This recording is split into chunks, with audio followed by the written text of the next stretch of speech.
Alguns dos filmes de terror mais famosos dos anos 2000, aqueles que marcaram nossa geração e definiram a nova era do gênero, na verdade são regravações de filmes de terror asiáticos. Eles pegaram a ideia assustadora, deram um novo visual, um pouco mais de tecnologia e funcionou tão bem que ficaram mais famosos que seus originais. Nesse vídeo vamos desenterrar os seus originais e contar a história por trás dos remakes que se tornaram icônicos e muito mais famosos que suas versões originais.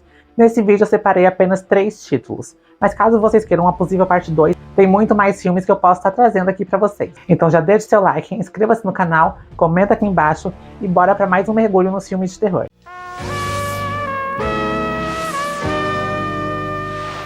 Um dos remakes mais influentes e genuinamente assustadores de todos, O Grito, ainda que não seja tão assustador quanto seu original, conseguiu um feito impressionante: fazer um remake de respeito. Esse filme fez um sucesso tão grande na época do seu lançamento e nos anos seguintes que até hoje muita gente não sabe que na verdade ele é um remake de um filme asiático chamado Ju-On, O Grito. Com Sarah Michelle Gellar de protagonista e Takashi Shimizu como diretor, o mesmo diretor do original inclusive, a atmosfera desse filme é quase tão envolvente quanto a do seu antecessor. Esse remake ele é quase que cena a cena com algumas poucas diferenças. Tem mais coisas que ficaram de fora do que novidades na verdade. O enredo da Karen, interpretada por Sarah Michelle Gellar, que é o mais diferente do seu original, até porque o final da personagem aqui é completamente diferente também. Com uma atuação muito competente, a personagem dela está fazendo um intercâmbio cultural no Japão. E logo se depara com o melhor do Japão, né, gente? As maldições. Claro que no original nós não temos esse enredo, porque todos os personagens do filme são japoneses. Mas a história base ali, mesmo assim, é praticamente a mesma. Quando alguém morre em um momento de muita raiva, nasce uma maldição que não perdoa e não esquece. Essa mudança não afeta muito a história, porque é mais um detalhe mesmo para estar acrescentando ali uma personagem americana naquele contexto. Afinal, é um remake hollywoodiano. E talvez esse filme tenha contado com a fórmula do sucesso por ter colocado o mesmo diretor do seu original nessa obra, no remake, o que contribuiu diretamente para que muita coisa do filme original fosse mantido aqui.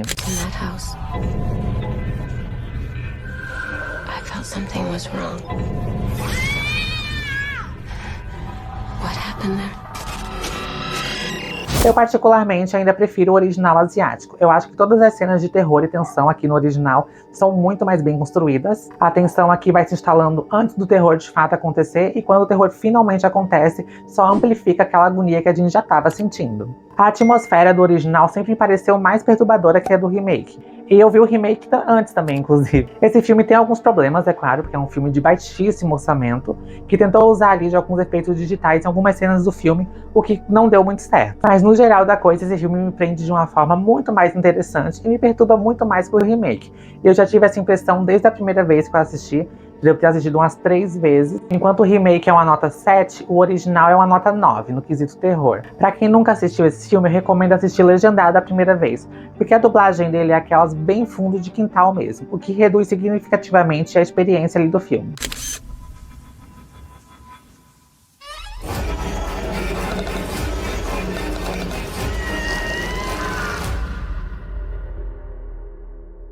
Agora vamos para Ring, o chamado. Esse é o único caso da lista que eu particularmente prefiro o remake.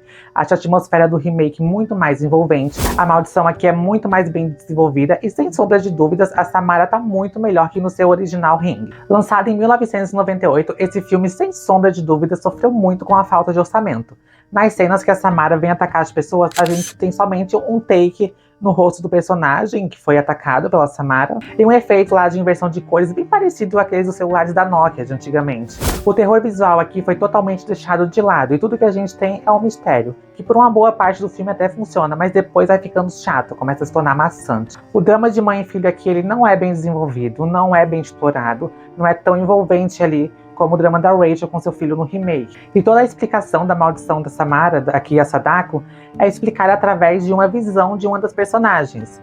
Sim, a explicação central da Sadako, que aqui é Sadako, não é Samara, se dá através de uma cena de clarividência. E essas visões são um pouco convenientes e diminuem bastante a tensão do filme, porque sempre que os personagens estão começando a ir pelo caminho errado, uma visão convenientemente vem ajudar eles a achar o caminho certo novamente. E eu imagino que isso tenha sido culpa da falta de orçamento, porque é tudo muito jogado, muito apressado, uma solução rápida e fácil, basicamente. E eu particularmente acho bem maçante assistir esse filme. O filme também deixa ali várias pontas soltas para sua sequência e pro seu prelúdio, Ring Zero, que pra mim é o único filme bom dessa quadrilogia original.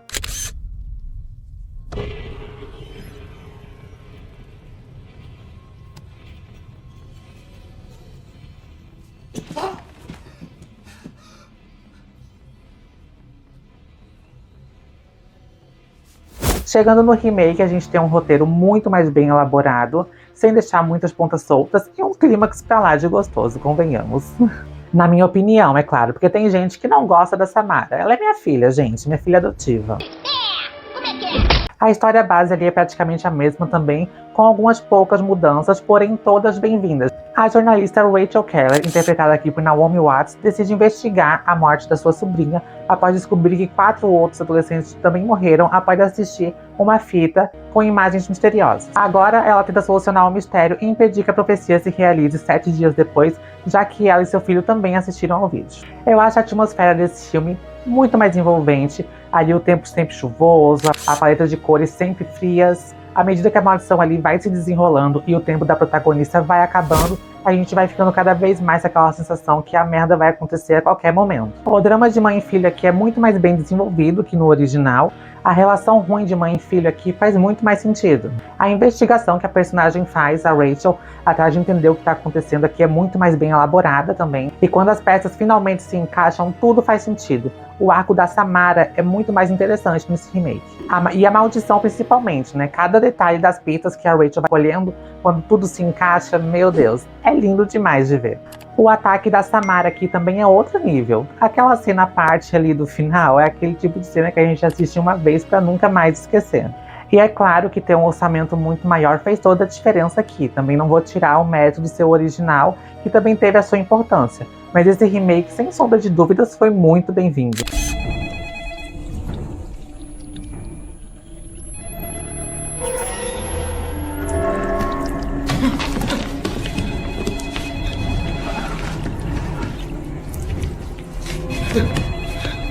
Agora vamos para o mistério das duas irmãs. Eu não sei se esse filme é exatamente um filme famoso, mas eu lembro que ele fez muito barulhinho ali nas prateleiras das videolocadoras e posteriormente na TV. Lembro de ver algumas exibições desse filme no SBT. Eu lembro como se fosse ontem, a primeira vez que eu assisti esse filme. Inclusive eu só fui saber que ele era um remake 2 anos atrás. E claro que eu já fui logo assistir o seu original, né? Eu particularmente curto as duas versões. Nesse remake, a jovem Ana tenta suicídio após a sua mãe morrer em um incêndio e vai parar em uma clínica psiquiátrica. 10 meses depois, a Ana continua sem lembrar o que aconteceu na noite da tragédia, mas mesmo assim, o seu médico dá alta para ela voltar para casa. Ana então é levada de volta para casa pelo seu pai Steven, que é um escritor de sucesso, e lá ela encontra Rachel, a então enfermeira da sua mãe, que agora se tornou sua madrasta, além da sua irmã Alex. Aí logo a Ana começa a ser assombrada por fantasmas que fazem ela acreditar que a Rachel foi a responsável pela morte da sua mãe. A construção desse filme, embora seja de mais orçamento e qualidade geral um pouco superior à do seu original, não foi tão elaborado quanto a do seu antecessor. Não é todo mundo que se surpreende com o desfecho desse filme. A primeira vez que eu assisti esse filme, eu tinha uns 10 anos, o que pode ter contribuído para o impacto ali no final do filme. Digo isso porque eu já vi algumas pessoas que eu assisti o filme junto, porque eu apresentei o filme depois, e no final do filme, às vezes abriu o bocão e às vezes já tinha suspeitado do desfecho no meio do filme e no final só confirmou. Assim como tem gente que matou a charada, também tem muita gente que sentiu o plot twist lá no final. Então eu acho que ele é um filme que ele divide ali um pouco de opiniões entre os fãs do terror psicológico. Eu sempre recomendo assistir e tirar suas próprias conclusões, independente de qual filme seja. Killed the family she worked for. Look at this. We need to find out who Rachel Summers really is. You know what, Anna? I don't think this is going to work out. Agora vamos para o seu original, lançado no Brasil como Medo. Porém, o seu título na tradução direta seria Um Conto de Duas Irmãs, bem parecido com o título que o remake foi lançado aqui no Brasil. Essa mudança ocorreu porque os dois filmes chegaram no Brasil no mesmo ano, embora o original seja de 2003 e o remake seja de 2009. Os dois foram lançados no mesmo ano aqui no Brasil por distribuidoras diferentes e por isso teve que ter essa mudança no título por conta dos direitos. Depois de passar um tempo em uma instituição mental, duas irmãs voltam para casa para viver com seu pai e sua madrasta. Uma vez lá, além de elas terem que lidar com os transtornos obsessivos desequilibrados da madrasta, um fantasma também interfere ali na recuperação delas. A diferença entre os dois filmes você já nota logo no começo.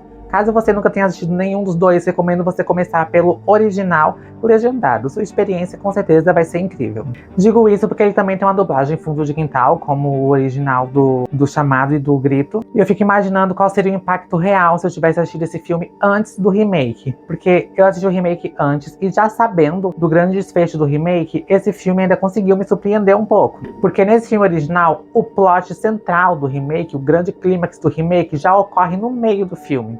E daí pra frente, meu amor, se segura que o buraco é muito mais embaixo no seu original aqui.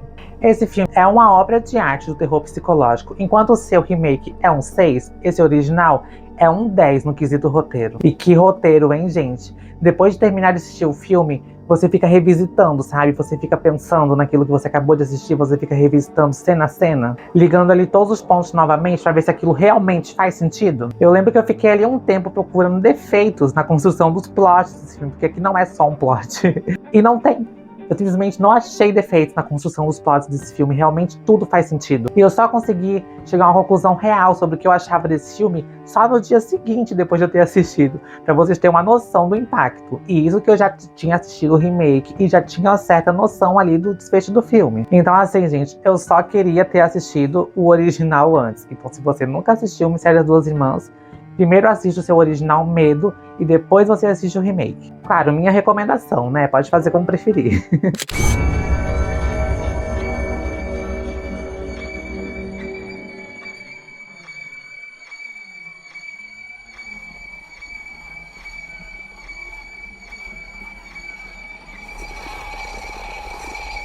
E essas foram as 3 versões de filmes de terror famosos, que na verdade são remakes de filmes asiáticos.